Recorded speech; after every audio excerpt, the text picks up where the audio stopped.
Luton Station CCTV camera number 14, July 7th, 2005, 7:21 a.m. and 54 seconds, one of many frames that were taken every 3 seconds, showed 4 Islamic suicide attackers that separately detonated 4 homemade bombs against London's mass transit system and its riders, and this is listed sometimes as the UK's first Islamic suicide attacks. At 8:50 a.m., 3 of them went off either at exactly the same time due to having timers on them, or in quick succession because the bombers simply looked at their watches, on board 3 separate underground trains. A little less than an hour later, suspiciously almost exactly an hour later, a 4th bomb exploded aboard a double-decker bus. Within 4 days, some Iranian news editors decided to blame this as a false flag attack by the British or Americans on British soil, all to justify the war on terror or increased harassment of Muslims. Al Jazeera, on September 1st that year, played one of the soldiers, touting the heroes he believed in and calling himself a soldier of Al-Qaeda and describing his reasons for doing the bombing right before he was going to go do it. A little less than a year later, on the anniversary, or the day before the anniversary of the bombing, Al Jazeera played the second Al-Qaeda soldier claim, explaining it was the beginning of a string of attacks that would continue and get worse until everyone pulled out of Afghanistan and Iraq, which there were more attacks. He was predicting this. Others later justified their assumption that Islam had to be declared innocent or exonerated for the actions of 4 of their members, which is a little bit over the top, but okay. Making claims about the explosions happening totally different locations or inconsistent reporting, because during an attack or some other shocking event, people don't get everything right at the same time. The police might get things wrong. The news will definitely get things wrong. If you don't believe me, look at news reporting today. See if they get things wrong and have to correct themselves, or see if they don't even bother correcting themselves. There were claims that the trains were not running the correct timings, because trains are never on time, or they're always on time, depending on the claim you're looking at. Other people claimed to have seen the train go through at a completely different timing, but when you look at them, and I actually looked into these aren't people who normally sit around and keep track of the train timing. Those are called train spotters, foamers, or anoraks in some cases, and those kind of people really do keep track of it, and the people who do keep track of the timing for the trains, because they're obsessed with it, said what the actual time is the trains went through, and they were accurate. Other people claimed that the explosions happened at different locations, or they weren't explosions, or they were explosions above, below, behind, or in front of the train or the buses, or that they saw fake bombs everywhere, or whatever. There's even a person who went on the news, or was at least listed on a TV show, claiming to be involved in doing a dry run test for prevention of terrorist attacks that was suspiciously similar. That's nice. And one of them, and this is the claim we're going to deal with, is that the time and date stamped photo of the bombers at the Luton station has to be fake so they can exonerate Islam.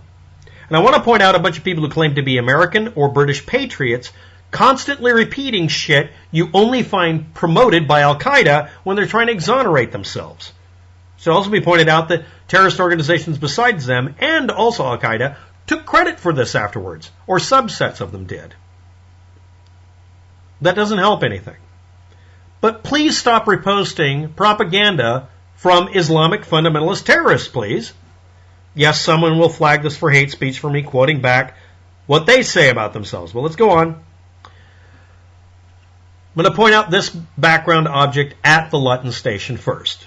Here's a metal pipe coming out of the ground, and it bends to the left. Over here, it bends halfway up it to the right. Over here is a window with 1, 2, 3 divisions in it, and this looks like some sort of air vent thing. Now we're going to look at the station, and the image we're going to look at will have these components that you need to look for. There's an overhead sign. There's a sign in the background that says, originally, that this is a stairwell or staircase to the station, or something of that nature. Not too many years ago it did. This is, by the way, from August 2020. Here is a panel and another informational panel on each side of this door, and in the door you can see right here a divisor bar that's about crotch level. It's not a push bar, it's a bar for reinforcing it. Above the left-hand side informational poster or box is something up here. It looks like a light fixture. You're going to see that as two straight lines going up and down right next to the door frame soon. Then we see a window with a split in it. It's a 2-pane window or a slider. Over here we have two windows that are single pane, but one of them looks a little bit like a double pane. And between them is a little box that I can't identify. Okay? Now we're going to go over here and look at a different year, or a different part of the year. This one is from 2019, and we can see it pretty consistently depicted over here again.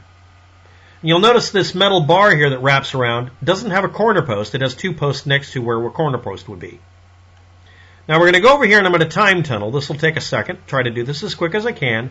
Wait for the Street View to give us options, and we hit 2016. Then it will automatically offer 2014 as the older image. We turn right. Now we can go up through here. And we continue doing so as best we can until we get to here, and we can look back here and see a couple of details.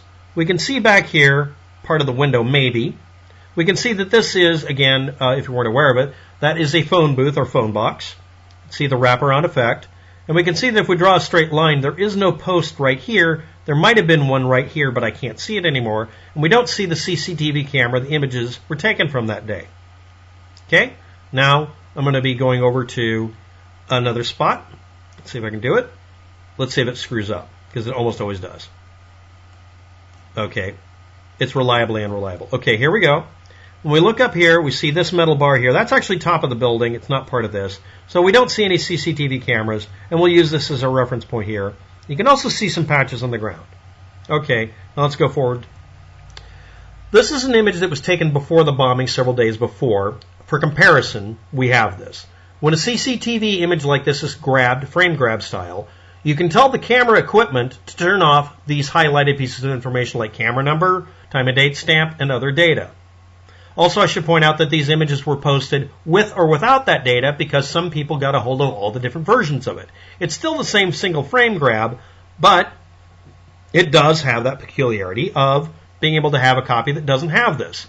If you see somebody saying that that's suspicious, that just means that two different reporters got two different copies of the same image, one with and one without what we could almost call metadata. Down here you can see the scrambling effect of the video being freeze-framed, and the bottom part is being basically sacrificed. You can run a knob up and down to emphasize the timing if you get garbage on the screen from video recording. It could also have been a digital screw-up, but I don't know. Next, you can see in this frame we have this triangle down here fully realized. This angle here lines up really good with the call box or phone booth. And we can see right here that panel, that placard, the single pane window, the double pane window, this framework, which is probably where the light went. Right below it is the informational poster, another informational poster. Then we can look over here, see this wraparound bar that was yellow in the previous Google Street View. And we can see back here a metal bar coming up, then going down, and halfway up it goes to the right, which is what I showed you in the first frames. Now, let's go to the next image and look for inconsistency with this reference. The post in the foreground lines up very nicely with our phone booth. Here we see the pipes in the background. Excuse me. They're just harder to view. The lineup between them is about the same. Here we see the little placard, same placard. We see this, same thing. We see the double pane not really moving much. Now we're going to look at the lineup for the colon. It's lined up with the edge of the bricks. Number 14 in the camera 14 part lines up with the edge of the transom, I'm calling it, at the top of the door frame. Lines up very closely. Is it perfect? I think it's pretty close. Now we're going to look at the number 5 over here for the year. What does it line up with? Excuse me. It lines up with, let's say, the edge of this bar. That's very consistent. What about the edge of whatever this overhanging thing is? It lines up pretty close to being on the 0. Excuse me. And it does again. One of the complaints given was they weren't releasing other images to compare it to. When they released the image, the bloggers that made the claim that it was inconsistent or an anomaly ignored the new images. Next, I'm going to point out that except for Getty Images, or Shutterstock, Finding clean images of the full frame is actually pretty damn difficult. Even Wikipedia has trouble with this, which is very annoying. And that says lift to something. Again, we can confirm this if you want to. Again, we can go to the time tunnel thing real quick. But what I'm seeing here is not inconsistency in data or signs of manipulation of the images or signs that we have a problem here, NASA. What we're seeing is very likely none of the above. What we're seeing is reality having peculiarities and goof-ups in it. Yes, lift to station is visible. That image is not inconsistent with that image. And yes, there are other images. Also, people just went out there that day, on a day around that time, and went ahead and just grabbed images of their own by just putting a camera on a stick and taking images for comparison to confirm it. And if they didn't find an anomaly, they didn't tell anybody. Do I believe that this image is inconsistent with reality? No. Is it inconsistent with Street View today? Actually, not much. But then again, it's been many years. Is it inconsistent with an image taken in the same year just before it? No. Am I seeing anomalies that show that this image overlay here is anything other than image manipulation? Well, yeah, it's done inside of the frickin' video camera system for the CCTV system. Is it possible they gave out images without that in it? Yeah, very likely. Does that prove something weird? No. No more than it does if you see Shutterstock in here. This is not an inconsistent set of images. This is not inconsistent with evidence. Stop listening to propaganda produced by the people who are either A, directly responsible for a bombing, or B, being apologists for the bombers because they don't like the fact that they happen to be part of their same faith. People doing damage control about their public relations image aren't really a good source for data. Do I believe that this image or any of the other presented arguments are valid concerning this bombing and trying to prove that it never happened or there's something hinky going on? I can't find any consistency in the claims. I find consistency in only one thing, the lack of it. They make claims that contradict each other. They make claims that contradict sentences in the previous paragraph. That's not how reality is supposed to work, is it? Thanks for watching. Have a good day. Good luck with that. Do I believe this image shows any anomaly? I don't see evidence of one. All I see is Shutterstock fucking up like normal. Good day.